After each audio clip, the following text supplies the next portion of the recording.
Salama, bien-aimé dans le Seigneur, c'est bien moi, votre sœur Déborah, l'humble servante du Seigneur et la vôtre aussi. Comme vous avez vu le titre, bien-aimé, je viens encore donner un message pour le Marcelo, un songe que j'ai eu ce matin avant de me réveiller. Voilà. La Bible dit que ce qu'un homme aura semé, il va le récolter.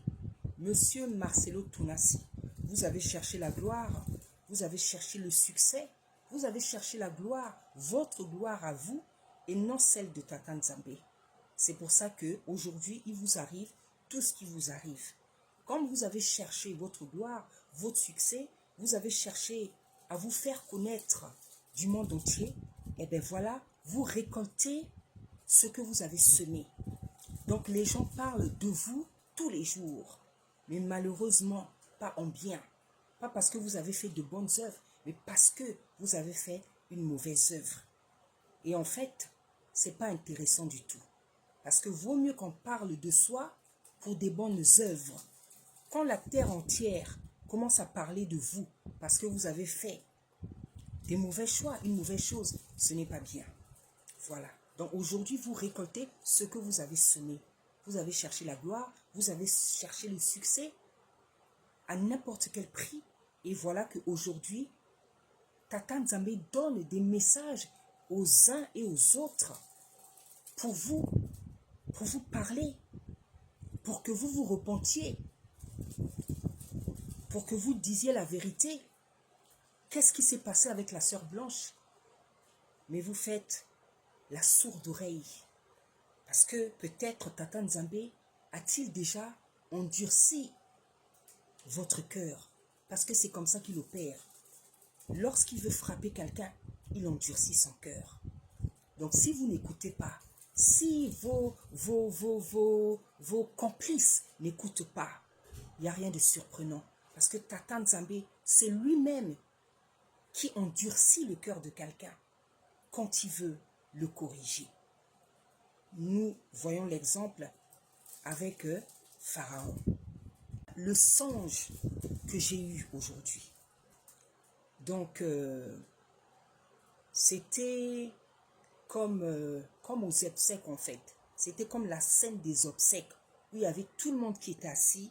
Et j'ai vu d'un côté, il y avait des gens d'un côté. Et de l'autre côté, il y avait les pasteurs, les gens de Marcelo, ses complices, les gens qui sont avec lui, qui le soutiennent. Et il y avait un dialogue, un discours entre moi et M. Marcelo qui se permettait de me menacer. Donc, il était en train de me menacer. Il parlait. Après, moi aussi, je me suis mise à parler. J'ai dit, si je n'ai pas peur de dire la vérité à celle qui m'a mise au monde, c'est pas à vous que j'aurai peur de dire la vérité. Donc, je répète, je lui ai dit, si je n'ai pas peur de dire la vérité à celle qui m'a mise au monde, ce n'est pas à vous que j'aurai peur de dire la vérité. Et pourquoi Tata Nzambe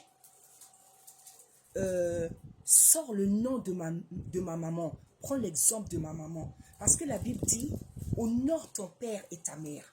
Nos parents sont des personnes que nous sommes censés respecter, honorer. Parce que c'est eux que Tata Nzambe a choisi pour qu'on vienne au monde.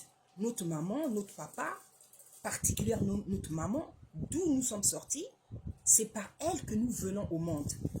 Donc nous sommes censés donner beaucoup de respect à nos parents et beaucoup à notre maman. Je ne dis pas qu'on doit plus respecter les mamans que les papas, mais il faut beaucoup respecter les mamans parce que c'est par les mamans que nous venons au monde. Et Tata Nzambe dit dans sa parole, c'est pour ça qu'il dit honore ton père et ta mère. Parce qu'ils sont les instruments que lui, il a choisis pour qu'on vienne sur la terre.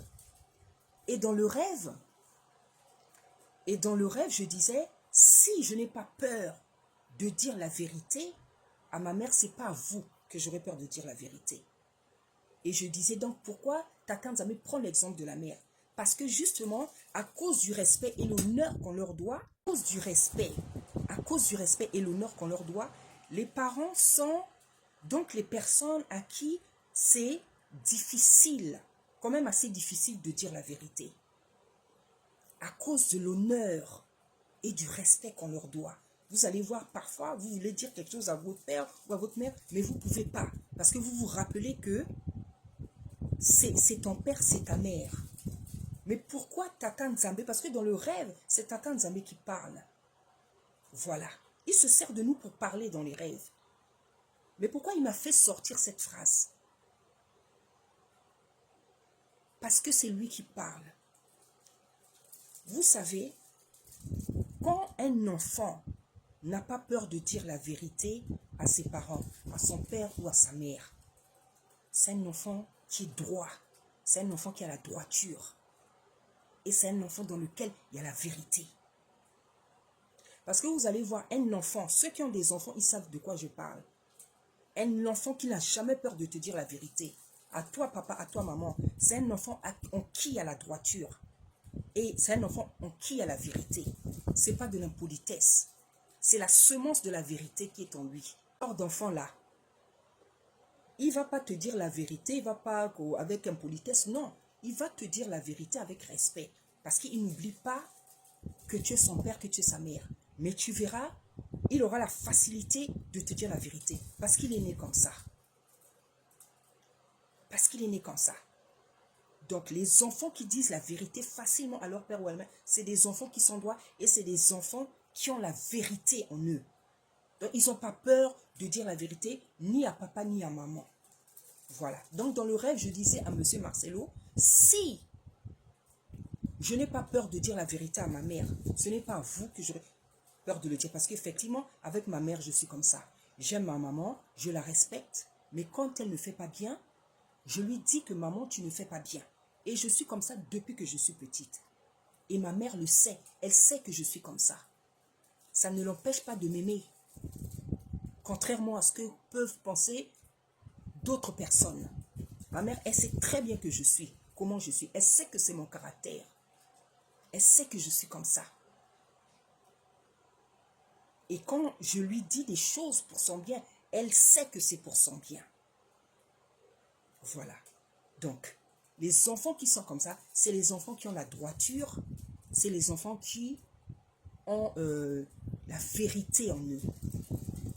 Une personne qui a la vérité en elle, elle aura peur de dire la vérité à personne. Ni à ses enfants, ni à son mari, ni à ses parents, ni à ses frères et sœurs, ni au pasteur, ni même à un président. C'est ça la vérité. C'est une épée, c'est un feu. C'est une épée, c'est un feu. Donc les parents qui ont des enfants qui leur disent la vérité ne voient pas que comme si ton enfant est impoli. Il n'est pas impoli, c'est une semence qui est en lui. Je sais de quoi je parle, moi je suis comme ça. Moi je dis la vérité à ma mère. Comme je vous dis, ça ne l'empêche pas de m'aimer. Ça ne l'empêche pas de m'aimer. Et quand je lui dis la vérité, elle sait que c'est vrai, elle sait que je ne mens pas. Donc les parents qui ont des enfants qui sont comme ça, acceptez qu'ils sont comme ça, que c'est Dieu qui leur a donné ce caractère. Parce que quand vous mettez beaucoup d'enfants au monde, parmi ces enfants-là, il faut qu'il y en a un ou deux qui vous disent la vérité. Une personne, dire la vérité, c'est aimer quelqu'un. Ne pas dire la vérité, c'est flatter, c'est l'hypocrisie. Quand on aime quelqu'un, on lui dit la vérité. Mais quand on ne l'aime pas, on le flatte. On accepte ses bêtises. Donc voilà, c'était comme ça. Et quand je lui disais ça, il commençait à faire, il a fait un truc bizarre là, comme s'il voulait faire le judo. Et il m'a dit, il a fait quelque chose comme ça. Et puis il me dit, dans le rêve, il me dit, tu veux que je te fasse un de mes trucs. Dans un de ces trucs, ça voulait dire que tu veux que je fasse quelque chose pour te tuer, pour te sacrifier. Je dis fais. Je dis à Marcelo, fais. Et moi-même, je commençais à faire des trucs, comme si je faisais le judoka. Vous savez, comme les gens, les arts martiaux là. Voilà. Je faisais des gestes comme les gens qui font les arts martiaux. Tu sais, les gens qui sont tout seuls là, les Japonais, ils font des... Voilà. C'est parce que moi, quand je prie, quand je fais le combat spirituel, c'est des actes prophétiques que le Seigneur, Tata Nzambe, me fait faire. Donc je faisais ça. Comme si je faisais les arts martiaux, comme si je me battais. C'est ça que je faisais. Et à un moment donné, Marcelo Tounassi, il est devenu tout rouge. Il est devenu tout rouge et il a disparu. Et après, bien aimé, ce que j'ai vu, ce que Tata Nzambe faisait sur la terre, les catastrophes, le remue-ménage que Tata Nzambe faisait sur la terre, bien aimé. Je ne peux même pas vous décrire ça. Je ne peux même pas vous décrire ça. Donc, je ne sais pas si c'est parce qu'il m'avait menacé ou si Tata Nzambe faisait tout ça pour Blanche. Je le remue. C'est-à-dire ce que Tata Nzambe faisait sur la terre, bien aimé. Je ne peux même pas vous décrire. Donc, Tata Nzambe mettait tout, comment on dit, tout son dessus, je ne sais pas comment on dit là. Il faisait tout remuer. Il ridiculisait des gens. Il ridiculisait des gens. Il ridiculisait des pasteurs. Il ridiculisait, bien aimé. Il rendait les gens fous à cause de cette affaire-là. Il rendait les gens fous à cause de cette affaire. Donc, ce que je viens dire ici à M. Tounassi,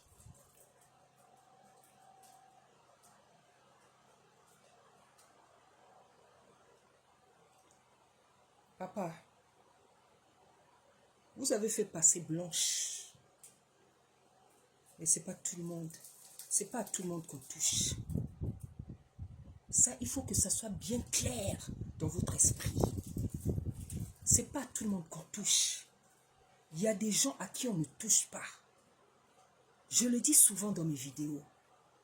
Parce que je sais de quoi je parle. Il y a des gens à qui on ne touche pas. Il y a des gens qu'on ne provoque pas. Parce qu'il y a des gens sur la terre, quand vous les provoquez, vous cherchez à les tuer, à leur faire du mal. Vous signez votre arrêt de vie. Vous signez votre arrêt de vie. Ce n'est pas une menace. Je sais de quoi je parle. Je sais qui je suis. Je connais mon identité spirituelle. Et j'ai vu dans ma vie ce que Tata Nzambe est capable de faire quand je ne suis pas contente, quand je suis énervée.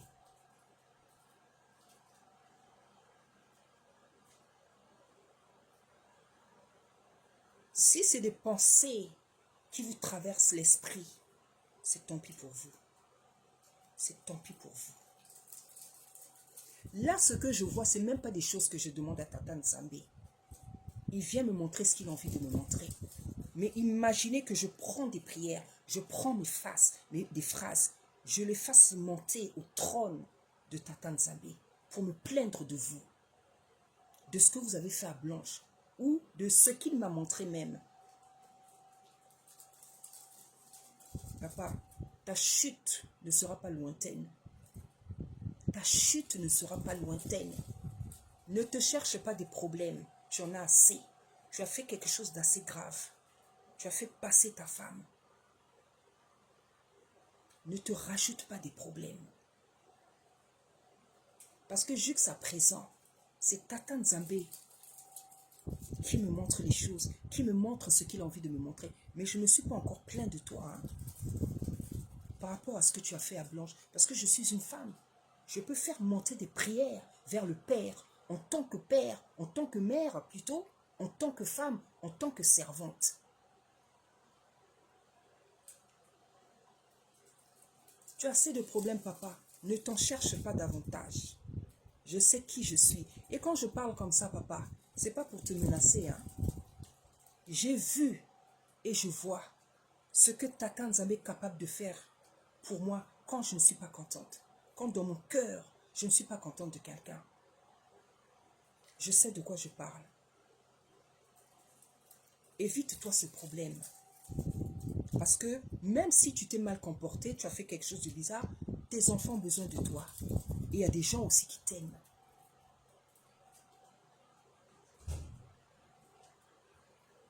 La Bible dit que Tata Nzambe ne laissait aucune parole de Samuel, du prophète Samuel, par terre.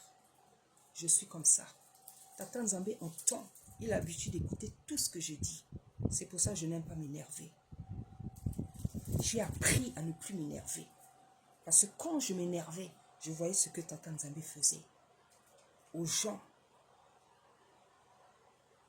avec qui je ne suis pas content. J'ai appris à ne plus m'énerver. Et je n'aime pas aussi m'énerver avec quelqu'un. Parce que quand je m'énerve, quand je parle, même avant que Tata Nzambe réagisse, même quand je parle, je sens déjà en moi l'humeur de Tata Nzambe. Ce n'est pas parce que je suis meilleur que quelqu'un. C'est parce que Tata Nzambe sait qui je suis. Vous savez, quand vous ne cherchez pas les histoires aux gens, quand vous avez un bon cœur, quand vous êtes droit, quand vous acceptez les sacrifices de Tata Nzambe dans votre vie, quand Tata Nzambe sait que pour lui, vous êtes capable de tout, il faut faire attention à ce genre de personnes. Il faut faire attention à ce genre de personnes. Si c'est ce que vous avez dans la tête, allez-y. Et vous saurez qu'il y a servante et servante. Qu'il y a personne et personne sur la terre. Si c'est là que vous voulez vous aventurier, parce que votre confiance est assise dans vos histoires de la franc-maçonnerie, quand vous avez l'habitude de sacrifier les gens, vous dites que non, il suffit qu'on veuille sacrifier une personne, elle va passer. Avec tout le monde, ça ne marche pas. Avec tout le monde, ça ne marche pas. Et si Tata Nzambe a laissé partir Blanche, c'est pas qu'il était incapable de la protéger. Non. Blanche va ressusciter. Parce qu'il y a une prophétesse de Brazzaville qui avait vu ça. Et la vidéo est sur ma chaîne. Vous pensez que c'est peut-être un jeu. Tel que Blanche crie vengeance là, elle va ressusciter. Et elle ne va pas ressusciter parce qu'elle crie vengeance. Elle va ressusciter parce que ce n'était pas son temps. Il y a des gens qui sont partis. Ce n'était pas aussi sur leur temps. Blanche est spéciale. Blanche est spéciale. Il y a plein de gens, hein, des artistes, qui vont ressusciter. Moi, j'ai vu ça. Parce que ce n'était pas leur temps. Et Tata Nzambe ne voulait pas qu'ils partent. Donc, voilà ce que je suis venu dire. Si vous voulez jouer, vous amuser à ce jeu-là, comme j'ai dit dans le rêve, faites-le. Faites-le.